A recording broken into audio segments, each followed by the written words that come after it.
Hello everyone and welcome back to the Great Book of Grudges. My name is Nathan and yeah, I was right. I've been on a roll lately, haven't I? I did say that Pharaoh was going to get some news soon, and here it is. It looks like Pharaoh is going to get the actual game treatment it deserves, so Creative Assembly's apology tour continues. For those of you not aware, Total War Pharaoh was a game that came out pretty much in the scope of scale of a saga. There was a higher price, there was drama involved, around the same time as Shadows of Change, and the price got reduced, people got refunded, a free DLC came out, and now it looks like there's more to come. This was speculated for a while that we'd start to get Babylon and Mesopotamia and all that stuff.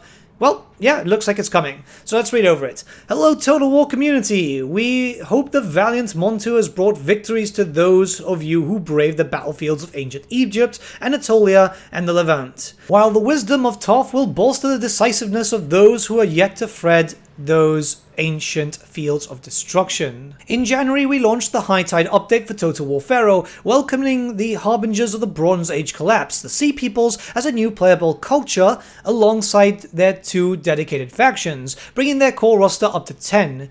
We were delighted to see your positive reception to this free update, which was part of our post-launch ambitions to create a vast Bronze Age strategy experience. As mentioned in our leadership message back in December, the vision for Total War Pharaoh since the outset of the project has been to increase the size of the campaign map and introduce even more cultures and ways of engaging in glorious strategic combat. Today we're excited to announce that this will come courtesy of a vast free update that significantly reworks the existing campaign mode already available in Pharaoh's base game. This update will usher in a host of exciting new additions, whilst also implementing some familiar content from its Bronze Age brother, a Total War Saga Troy.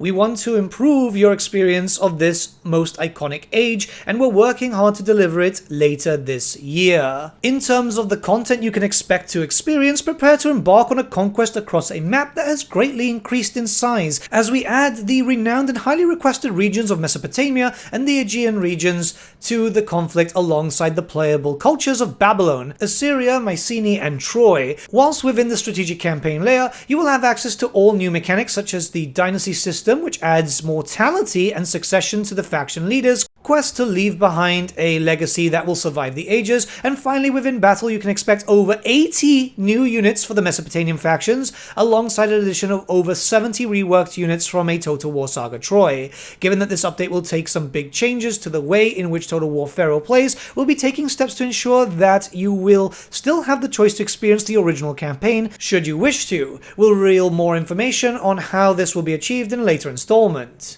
And on another note, we've made it clear that we're keen to improve the level of transparency we exhibit across all our products to ensure that you have a better understanding of what we're working on, as well as how and why we make certain design decisions. With this in mind, we want you to come on this Bronze Age journey with us to help us begin to find the right path to a greater development community collaboration. Starting next week, we'll be kicking off a series of conversations around the creation of this update, starting with a deep dive look into the expanded campaign map and how we're aiming to bring this long-lost world to life, before inviting you all to send your questions for a Q&A session for the following week. Every couple of weeks, we'll have a new topic featuring a variety of voices across the project, first detailing how we're approaching the work and inviting you to share your thoughts and feedback on that vision. We'll then come back to you the week after to dive into more detail on the topic over the official Total War Discord. Okay, so yeah, it looks like the apology tour has been extended to Total War Pharaoh, where they're going to give it a Mortal Empires or Immortal Empires spaced map.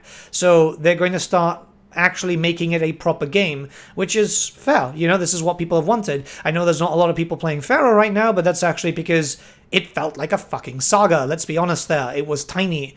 This is going to be bigger. This is going to be larger. The map was already data mined a while ago. Mesopotamia was there.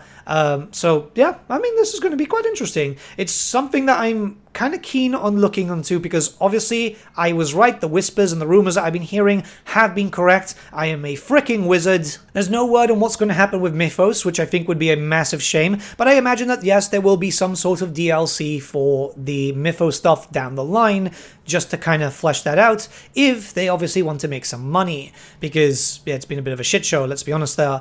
Yeah, this is good. CA Sophia is a good team. They do deserve a little bit of love. If they're going to actually make this a full-scale Total War, that's going to be actually quite interesting, especially just as a Bronze Age thing. I have heard some rumors, by the way, for those just interested in Warhammer, that some of Sophia's camp is going to be working on DLC for Warhammer 3, by the way, but until then, we just have to wait and see. I don't imagine that they're going to be moving just yet, mostly because there's still work to do with Pharaoh, or they're just getting more people into CA Sophia, because it's cheaper than actually having devs in the UK. It's a weird thing. So now that Pharaoh is actually going to become a proper Total War game with a proper size, I'm looking forward to seeing how it goes. It's just going to be nice not having just Egyptian faction. It'll be good to use the Trojans and the Greeks again. I imagine that all the legendary characters are going to be coming back, so we're going to be seeing the Amazons too. Well, if they're smart enough to realize that, yeah, they've got a lot of stuff. All these units, by the way, were found in the game files. Like, all of them were found in the game files for Troy, from early access to launch and so on. So this was a inevitable thing. There were people who were basically saying it's never going to happen. It's wild that it's taken this long to get it out there, I must admit. It's pretty bizarre to me, but hey, you know, at the end of the day, it's better than nothing. I'm looking forward to seeing how this goes. Let me know what you guys think in the comments below. It does look like all the rumors I've been hearing have been correct so far, so there's some pretty interesting things that we can talk about very, very soon, because I've got to start recording some videos. But yeah, let me know what you guys think. Have a great day, everyone. No stream today, by the way. I'm taking a day to actually paint some models because the battle reports are coming back soon. So yeah, have a great one.